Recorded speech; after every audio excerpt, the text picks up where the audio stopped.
ہم تو کہتے ہیں باپ تو دور کی بات, بڑے بھائی سے بھی پٹنا چاہیے چھوٹے بھائی کو کبھی کبھار. میں اکثر اپنا ایک واقعہ بیان کرتا ہوں, میں دورہ حدیث کر کے آ چکا تھا, مولانا بن چکا تھا میں, کسی بات پہ ہمارے بڑے بھائی نے ہمیں کوٹ دیا پکڑ کے, صحیح ہے نا. اور اب وہ واقعہ بڑا لمبا ہے جو کس بات پہ کوٹا. مجھے بڑا غصہ آیا کہ یار بڑے بھائی نے کیا کیا ہے, تھپڑ مارے ہمیں, 2 تھپڑ مارے تھے انہوں نے. کوٹنے کا مطلب میرا یہ نہیں ہوتا ہے وہ بے تحاشا, وہ کوٹنے بھائی 2 تھپڑ بھی کوٹنا پٹنا ہی کہلاتا ہے, 2-3 تھپڑ لگا دیے. مجھے بڑا غصہ آیا کہ یار میں ہم مولوی بن گئے یار, اتنے بڑے ہو گئے, اور بڑے بھائی نے ایسے بلا وجہ ہاتھ اٹھایا. میں اپنا کیس مدرسے میں لے کر گیا, علماء کے سامنے رکھا. 1-2 حضرات نے کہا اچھا ٹھیک ہے آپ کے بھائی کو بلاتے ہیں, ہم ذرا انکوائری کرتے ہیں, یہ غلط ہے, اگر غلطی کی ہے تو وہ سوری کرے, چھوٹے بھائی صحیح ہے جو بھی ہے. جو میرے شیخ و مرشد ہیں نا, جو میرے پیر ہیں جن سے میں بیعت ہوں, ان کے سامنے جب یہ کیس گیا تو انہوں نے مجھے بلایا, کیا کہانی ہے. میں نے کہا جی انہوں نے ایسے 2 تھپڑ مارے. انہوں نے یہ نہیں پوچھا کس بات پہ مارے, انہوں نے کہا روزانہ مارتے ہیں یا کبھی کبھار. میں نے کہا روزانہ کا تو معمول حضرت کا, ڈیلی کا تو ایسا معمول نہیں ہے, بہت دنوں کے بعد پٹے, بچپن میں تو پٹتے تھے لیکن اب بہت ٹائم کے بعد. تو مجھے کہنے لگے کہ بڑا بھائی اگر سال میں 1 دفعہ بغیر کسی وجہ کے چھوٹے کو کوٹ دے تو بڑا ہونے کا اتنا تو حق بہرحال بنتا ہے, یہ شو کرنے کے لیے کہ بڑا کون ہے, میں پہلے پیدا ہوا ہوں, تو بعد میں آئے. ہاں سال میں 1 دفعہ سے زیادہ ہو تو پھر انکوائری ہونی چاہیے, بھائی کیا بگاڑا اس نے. سال میں 1 دفعہ یہ بتانے کے لیے کہ بڑا کون ہے, بولو بھائی بڑا میں ہوں, تو بعد میں پیدا ہوا ہے, میں تجھ سے پہلے پیدا ہوا ہوں. تو یہ شو کرنے کے لیے اگر سال میں 1 دفعہ کوٹ دے تو بڑا ہونے کا اتنا تو رائٹ, یعنی اتنا تو اس کو حق دینا چاہیے نا. دیکھو دوست بھی جب دوست کو مارتا ہے تو آپ پوچھتے ہیں کیوں مارا, وہ اگر ریزن بیان نہ کرے تو اس سے سزا لی جائے گی. تو دوست میں اور بڑے بھائی اور باپ میں فرق, بولو نا یار کیا ہو گیا.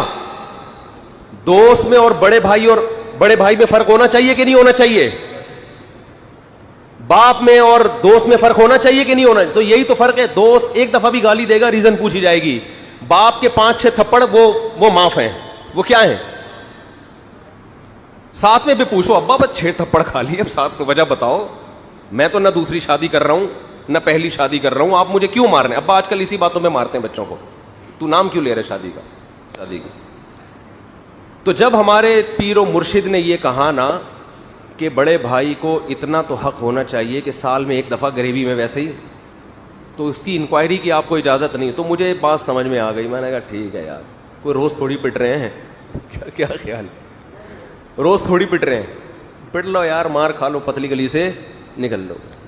یہ اس سے گھر میں محبت کا ماحول بنتا ہے.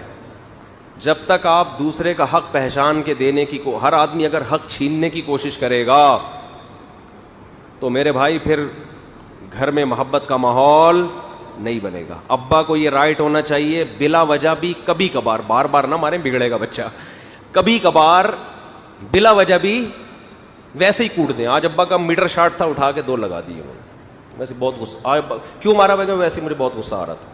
غصہ تیری اماں پہ آ رہا تھا, وہاں نکال نہیں سکتے تو نکالا کس پہ, کچھ پہ نہیں. اور ایسا ہوتا ہے, لوگ بتاتے ہیں کہ ابا کو جب ہماری اماں پہ غصہ آتا ہے تو ہمیں کوٹتے ہیں پکڑ کے, مجھے شکایت کر رہے ہوتے ہیں. تو میں کہتا ہوں چلو یار تمہاری ماں پٹنے سے بچ گئی, اس سے بڑی خوشی کی بات کیا ہو سکتی ہے. اس پہ خوش ہو کہ میری اماں الحمدللہ محفوظ ہیں. تمہیں تو جا کے ابا کو کہنا چاہیے ابا جب بھی اماں کو کوٹنے کا دل چاہے مجھے کوٹ دو پکڑ کے, ٹھیک ہے نا. باپ کی مار تو یار یہی تو چیزیں آخرت میں کام آئیں گی. برداشت کرو, برداشت. ہاں ابا کو اسلام نے یہی کہا ہے کہ بچوں کو کوٹو پیٹو نہیں, محبت دو. بڑے بھائی کو یہی کہا ہے کہ چھوٹے کو عزت دو. لیکن ہمارا جو لبرل طبقہ ہے یہ سارے خاندانی نظام کو کیا کر رہا ہے, برباد کر رہا ہے. بڑے چھوٹے, ہم تو علماء حکیم الامہ کی مجلسوں میں دیکھو, بڑے عالم تھے, بزرگ تھے, وہ تو عام آدمیوں کو بعض دفعہ ڈنڈے سے مار دیا کرتے تھے, ڈنڈا مارتے تھے اس کو جب زیادہ تنگ کرتا تھا, تو لوگ کوئی بد زبانی نہیں کرتے تھے, کہہ رہے ہیں بڑے بزرگ ہیں یار انہوں نے تھپڑ لگا دیا, وہ مار کھاتے تھے, کہہ رہے ہیں یار بڑے بزرگ کی تھپڑ ہے تو ثواب ہے اس میں. ایک آدمی آیا حضرت مولانا اشرف علی تھانوی رحمۃ اللہ علیہ کے پاس اور کہنے لگا مجھے ایک دودھ والی سے عشق ہو گیا ہے. دودھ والی کو کیا کہتے ہیں؟ گھوسن. گاؤں میں پہلے ہوتی تھی نا, دودھ کا بزنس ہوتا تھا. تو کہہ رہا میں علاج چاہتا ہوں, میرے دل سے اس کا عشق نکل جائے. تو حضرت نے اس کو علاج, بزرگ تھے, پیر تھے, بزرگوں کا کام پہلے یہ ہوتا تھا کہ لوگوں کے دل سے ناجائز ناپاک عشق نکالیں. تو حضرت نے اس کو علاج بتایا کہ دیکھ تو وہاں جایا بھی نہ کر, اس کا تصور جان بوجھ کر دماغ میں مت لے کر آ, نہ اس سے بات چیت کر, فی الحال اس یہ پرہیز ہے.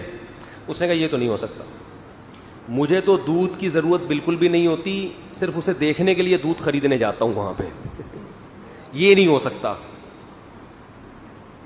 علماء کا احترام تھا اس زمانے میں, بڑے بزرگ تھے, انہوں نے تھپڑ لگا دیا کھینچ کے, زور سے ایک تھپڑ مارا کہ جب تو نے ہماری ہدایات پر عمل کرنا ہی نہیں ہے تو ہم سے علاج کے لیے ہمارے پاس آیا کیوں ہے؟ جیسے ایسا ہی ہے جیسے ڈاکٹر کے پاس جاؤ, مجھے بخار ہے, میں کیا کھاؤں؟ ڈاکٹر کہ یہ کھاؤ گا, یہ تو میں نہیں کھاؤں گا.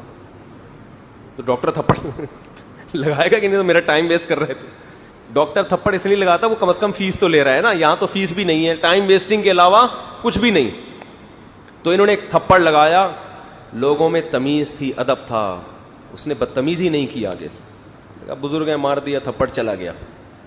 اگلے دن آیا, کہنے لگا حضرت وہ تھپڑ جب سے لگایا نا, وہ عشق میرا ویسے ہی نکل گیا, ختم ہی ہو گیا, کراماتی تھپڑ تھا وہ.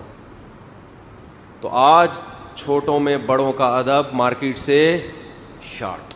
اس لیے میں کہتا ہوں بڑے کو کہ چھوٹوں کی موجودگی میں اپنے باپ سے ڈانٹ کھایا کرو اور پھر برداشت کرو تاکہ تمہارے چھوٹے تمہارا احترام کریں. جب بچہ دیکھے گا اپنے باپ کو کہ یہ دادا کا احترام کر رہا ہے, میرے دادا کا, اس کی ڈانٹ مار کو برداشت کر رہا ہے, تو بچہ بھی آپ کو پھر برداشت کرے گا. لیکن وہی بات ہے, دادا بننے سے پہلے ہی فوت ہو جاتے ہیں. فوت کیوں ہو رہے ہیں؟ اس لیے کہ باپ اتنی دیر سے بنتے ہیں کہ دادا بننے کی عمر نکل چکی ہوتی ہے. وہ تو باپ بننے کی عمر نہیں ہوتی, وہ اتفاق سے بن جاتے ہیں. ہر چیز کی ایک ایج ہوتی ہے بھائی.